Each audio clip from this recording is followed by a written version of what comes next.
বিয়ের কার্ড ছাপানো শেষ হতে না হতে অতিথিরা পাল ধরে এসে পড়ল গণেশের বাড়ি। অতিথিদের কৃতিত্বের ছিলেন গণেশ এক পিসি, যিনি কিনা গণেশের বাবার শ্রাদ্ধের যাবতীয় খরচ বহন করেছিলেন।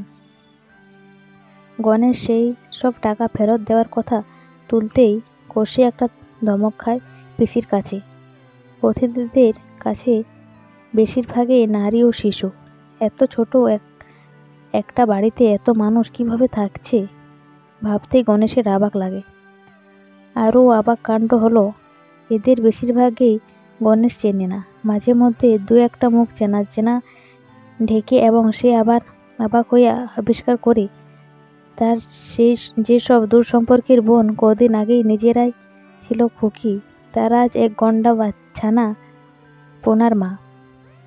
লম্বা মতো চটপটে একটি মেয়েকে গণেশ কিছুতেই চিনতে পারে না। জিজ্ঞেস করল, পিসি এই মেয়ে কে? ও ফুলকুমারীর জ্যাঠাতো বোন। ফুলকুমারীটা আবার কে? ফুলকুমারী তোর দূর সম্পর্কের খুড়তুতো বোন, সম্পর্কের ফিরিস্তিনি। শুনে জগান। বিয়ের আগেই দিন বাড়ির সব মেয়ে হিন্দি গান গেয়ে গণেশকে জাফরান দিয়ে স্নান করাতে লাগলো। তখন প্রথমবার মতো প্রশ্নটা করল গণেশ, আচ্ছা পিসি, প্রতিদিন এতগুলো লোকের খাবার আসছে কোথা থেকে? কেন রামবাবু? হোটেল থেকে খরচা পাতি কে দেবে? তুমি রামবাবু বলেছেন নানা ঝামেলায় তোমার মাথাটা তেমনিতে গরম। বিলের ব্যাপারে বিয়ের পরে তিনি তোমার সাথে কথা বলবেন।